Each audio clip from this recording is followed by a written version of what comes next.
For all the Western concern about Russia's Zapad military exercises, they nonetheless offer a rare insight into developments in the Russian military at a time of significant change. As one of the leading Western analysts of Russian military developments, Roger McDermott, says, while Russia's armed forces leadership remain very interested in military theory, they test and rehearse new approaches to warfare in strategic exercises. Thus, he adds, exercises like Zapad offer glimpses into the real level of capability and demand careful and sober assessment for outsiders.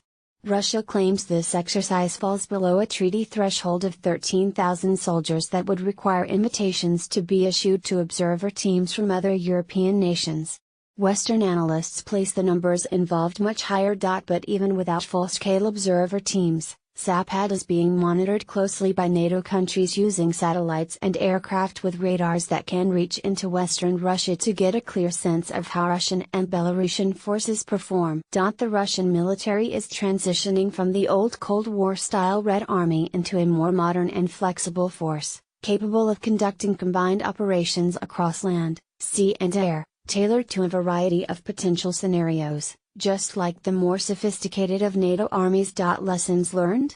Igor Sudyagin, the Senior Research Fellow for Russian Studies at the Royal United Services Institute for Defense and Security Studies, RUSI, think tank in London, describes this as an attempt to create a lean, fully manned, combat-ready force, fully, or to the best possible extent, equipped with the up-to-date equipment, and, supported by agile rear infrastructure.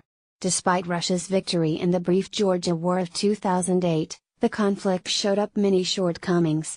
And Western analysts will be watching the Zapad maneuvers closely to see how the Russian General Staff is applying the lessons learned from more recent operations in Syria and eastern Ukraine. Dr. Sudyagin told me, both campaigns showed the general direction in which the Russian military is moving.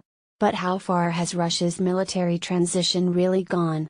And, crucially, will the Russian government continue to have sufficient funds to maintain its military modernization plans? Technological gap? Dr. Sudyagin says the transition has passed the middle of its long path, with organizational changes nearing their completion. However, there have been some indications of backsliding, with a return to the establishment of large army divisions which, he says, are hard to man, thus being to a large extent empty shells. Rearmament with modern weaponry, necessary to close, or at the minimum, narrow, the technological gap between the Russian and the best Western military forces is also gaining momentum. But Dr. Sudyagin says much of the new equipment budget may now be in question, as completion of the rearmament program depends on both availability of finances and access to Western technologies, which is becoming harder. Spectacular firepower in terms of the Zapad exercises themselves, there is much to look for. In theory, these are defensive exercises, organizing the defense of Russia and Belarus against an external attack. This of course has not prevented some spectacular firepower demonstrations, not least the firing of an Iskander-M missile from a range in southwest Russia against a mock target in Kazakhstan, a flight of some 480 kilometers, 300 miles. But in terms of the exercises themselves, what will NATO watchers be looking for?